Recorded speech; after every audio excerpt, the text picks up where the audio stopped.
اچھا کریلے کا رس نکال کے کہتے ہیں کہ شوگر کے پیشنٹ کو پلاؤ تو اس کی شوگر فوراً ٹھیک ہو جاتی ہے، بہتر ہو جاتی ہے، نارمل ہو جاتی ہے، یہ سب سچ ہے؟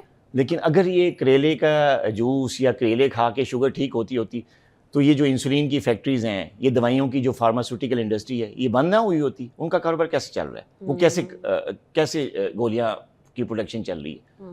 بھائی کریلے کا پانی پی کے اگر ڈائبٹیز ٹھیک ہو جاتی ہے تو دوائیاں کیوں بن رہی ہیں؟ اچھا ہمارے پاس ایک سٹاف ہوتا تھا، انہوں نے کیا کیا تھا، اپنی امی کو نا ان کی شوگر بڑھ گئی تھی تو ان کو ناک سے وہ کھانا وانا سارا ٹیوب لگی ہوئی تھی دیا جا رہا تھا، تو انہوں نے ناک سے نا کیا کہتے ہیں ان کو کریلے کا رس ڈال کے دے دیا غذا کے طور پہ کہ ان کی شوگر نارمل ہو جائے گی. شوگر بہت ہائی تھی، گھر میں کوئی تھا نہیں، تو ہم یہی ہے. اور وہ ان کا جو ہے نا جیسے گردن کا منکا ہوتا ہے نا اسے گر گیا. تو ہم یہی سوچ رہے تھے کہ دیکھیں یہ ہوتی ہے جہالت.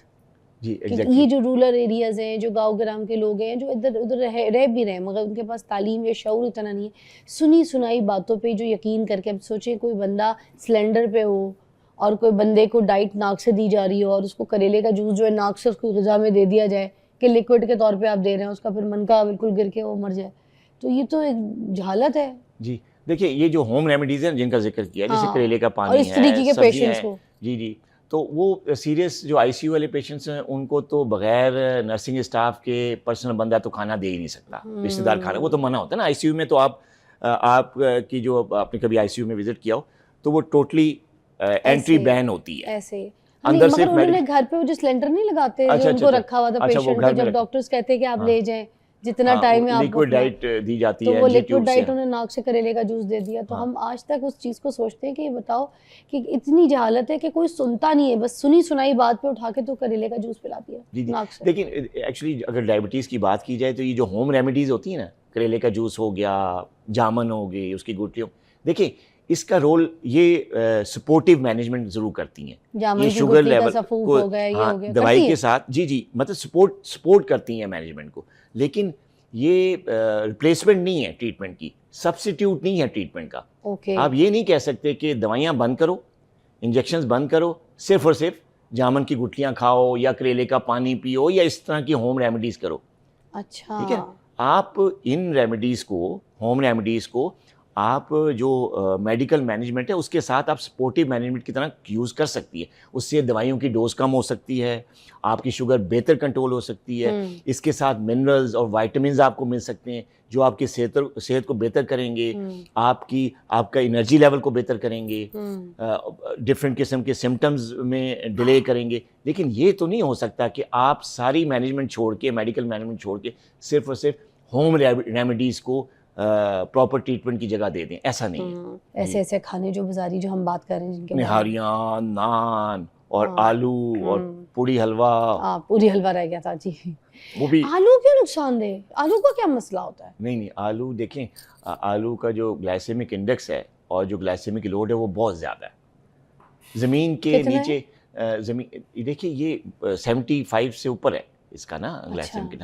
اور جو یہ زمین کے نیچے اگنے والی جتنی بھی سبزیاں ہیں جیسے چقندر ہے، اس کا بھی گلائسیمک لوڈ بہت زیادہ ہے، اس سے بھی شوگر ہائی ہو جاتی ہے. تو زمین کے اندر کی جو اگنے والی سبزیاں ہوتی ہیں وہ کیوں منع کرتے ہیں ڈاکٹر سارے؟ وہ دیکھیے ان کو منع کرنے کی بیسک وجہ یہی ہوتا ہے کہ ان کا جو گلائسیمک لوڈ ہوتا ہے اور جو گلائسیمک انڈیکس ہوتا ہے وہ زیادہ ہے، وہ شوگر اسپائک کرتی ہے. اگر آپ آلو کھائیں، آپ بے شک آپ دیکھا ہوگا آپ نے کہ اگر کسی ڈائبیٹک کو آپ صرف ایک براؤن سلائس یا تھوڑی سی روٹی کے ساتھ بھی اگر آلو دے دیں گے صبح ناشتے میں، آلو بھجیا دے دی یا کوئی بھی ایسا سالن دے دیا جس میں آلو ہیں، تو آپ ان کا شوگر نوٹ کر لیں، وہ اسپائک کر جائے گا. تو جتنی بھی زمین کے نیچے اگنے والی سبزیاں ہیں وہ اس لیے ہم منع نہیں کرتے لیکن اس کو کوانٹیفائی کر دیتے ہیں کہ اس کا پورشن سائز آپ کنٹرول کر کے کھائیں، زیادہ نہ کھائیں. شوگر پیشنٹ ڈیلی بیس پہ روٹی کھا سکتا ہے مطلب روز؟ اگر خالص گندم کا آٹا ہے، میدا نہیں ہے یا نان نہیں ہے یا ایسا آٹا جس کو ہم فائن آٹا کہتے ہیں جو عام بازاروں میں ملتا ہے، توڑے کا آٹا جسے عام طور پہ کہتے ہیں، وہ نہیں ہے، تو عام طور پہ شوگر پیشنٹ ایک آدھ روٹی، 1.5 روٹی وہ کھا سکتا ہے. لیکن اصل جو ہے وہ قصور روٹی کا یا کھانے کا نہیں ہوتا، اصل قصور ہوتا ہے کھانے کی ٹائمنگ. بار بار دن میں 4-5 دفعہ چائے پینا، اس کے ساتھ جناب بسکٹ لیے جا رہے ہیں، اس کے ساتھ رس لیے جا رہے ہیں، نمکو کھائی جا رہی ہے اور کہتے ہیں کہ جی ہم نے تو صرف آدھی روٹی کھائی ہے، پھر کیوں شوگر زیادہ ہے؟ بھائی روٹی کھانے کے بعد جب گھر سے نکلیں آفس میں آئیں پھر آپ نے کیا کیا ہے, تو پتہ چلا کہ 3-4 بسکٹ بھی کھا گئے ہیں, 4 کپ چائے بھی پی گئے ہیں, اور شام کو جب شوگر چیک کیے تو اسپائک زیادہ آئی. اصل چیز یہاں پہ ہے. اچھا, اور تو چاول کا بھی اتنا ہی عذاب دیا ہوا ہے, چاول کے لیے بھی یہی کہا جاتا ہے شوگر ہو کہ چاول کھاؤ گی, چاول کیسے کھا سکتے ہو تم؟ اچھا, اب یہ جو شخص ہیں یا جو بھی میڈم جن کی بات کر رہی ہیں کہ جو چاول کے بارے میں کر رہی ہیں چاول تمہیں شوگر ہو گئی ہے, تو آپ چاول نہ کھائیں, لیکن ان کے ساتھ اگر بیٹھیں گے تو وہ آپ کو چائے کے ساتھ 4 بسکٹ بھی کھلا دیں گے, اور پھر کہیں گے جی ناشتے میں تو میں نے صرف 2 رس کھائے ہیں, میں تو روٹی کھائی ہی نہیں, میں نے تو چاول کھائے ہی نہیں, پھر میری شوگر کیوں آئی ہوگی؟ تو پتہ کیا تو پتہ یہ چلا کہ جی چائے کے ساتھ 2 رس بھی کھا لیے ہیں, 1 گھنٹے بعد 3-4 بسکٹ بھی لے لیے ہیں, اور کہا یہ جاتا ہے میں تو کچھ کھاتی ہی نہیں, یا میں تو میٹھا لیا ہی نہیں ہے, چائے پھیکی ہے لیکن اس کے ساتھ 4-5 بسکٹ لے لیے, وہ کیا کریں گے؟ شوگر اسپائک کریں گے کہ نہیں کریں گے؟ اصل غلطی یہاں پہ آتی ہے. اچھا, ابھی 20-25 دن کے بعد جو ہے نا ابھی بڑی عید آ جائے گی, تو پھر اس میں گوشت کا تو آپ کو پتہ ہے لوگ کھانا ضرور پسند کریں گے, اس میں مٹن, بیف, یہ چیزیں کھا سکتے ہیں جو شوگر کے پیشنٹس ہیں؟ دیکھیں جہاں تک قربانی کی عید کا تعلق ہے اس میں ظاہر ہے گوشت کھانا سنت بھی ہے, گوشت پکتا بھی ہے لوگوں میں, اور 3-3 4-4 دن جو ہے کنٹینیوسلی گھروں میں صرف گوشت ہی کھایا جاتا کہیں ہے. جاؤ تو گوشت ہوتا ہے, گھر گوشت. تو ڈائبیٹک پیشنٹس کو کہا یہ جاتا ہے کہ جی ڈائبیٹک پیشنٹ جو ہیں وہ گوشت نہ کھائیں, اسے شوگر بڑھ جاتی ہے. ایسا نہیں ہے. اچھا, لیکن دیکھیں گوشت جو ہے نا وہ کلپرٹ نہیں ہے. کلپرٹ ایکچولی کوکنگ میتھڈ ہے, کس طریقے سے گوشت کھایا جاتا ہے, کس طریقے سے پکایا جاتا ہے. گوشت سے نہیں ہوتی کوکنگ میتھڈ, کوئی جو کوکنگ غلط ہے میتھڈ دیکھیں, اگر آپ ڈیپ فرائی کریں, ڈیپ کوک کریں گے اس کو آئل میں, ٹھیک ہے, گوشت کو بہت زیادہ تیل میں پکائیں گے اور نانوں کے ساتھ کھائیں گے تو پھر تو شوگر بڑھے گی. لیکن اگر آپ گرلڈ, نانوں کے ساتھ نہ کھائیں, دادوں کے ساتھ کھا سکتے ہیں.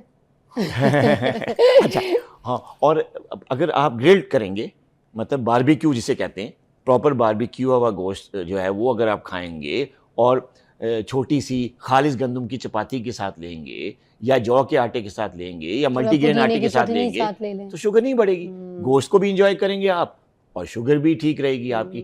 لیکن یہ آپ کی ٹائمنگ, اور ساتھ میں اگر آپ گوشت کھا رہے ہیں اور صرف کھا ہی رہے ہیں بیٹھے میں, کوئی فزیکل ایکٹیویٹی نہیں ہے, لیٹ نائٹ تک کھانا پینا چل رہا ہے, بار بار ملٹیپل سنیکنگ چل رہی ہے, گوشت کھایا, کھانے کے بعد گھنٹے بعد مہمان آئے, ان کے ساتھ پھر گوشت کھا لیا نان کے ساتھ یا روٹی کے ساتھ. اب جیسے گورے ہیں یہ اسٹیکس وغیرہ کھاتے ہیں, یہ ویل ڈن نہیں کرواتے گوشت کو, آپ کو پتہ ہے اندر سے تو بالکل تھوڑا سا ریئر, میڈیم, لائٹ, کچا, اور وہ کہتے ہیں بڑا فائدہ مند ہے. اور اسی طرح کورینز وغیرہ ہو گئے, اور یہ جو جیپنیز وغیرہ ہو گئے, یہ را میٹ بڑا کھاتے ہیں کچا, تو وہ بس پانی میں ہلکا سا گرم میں ڈالا ہے اور اسی وقت اسٹک سے نکال کے تو منہ میں کھا لیا, تو وہ پکا. اور سوشی وغیرہ تو ہے ہی موسٹلی زیادہ تر را, بہت کم کوکڈ سوشی ہوتی ہیں, تو یہ کچا گوشت پھر نقصان دہ نہیں ہوتا ہے؟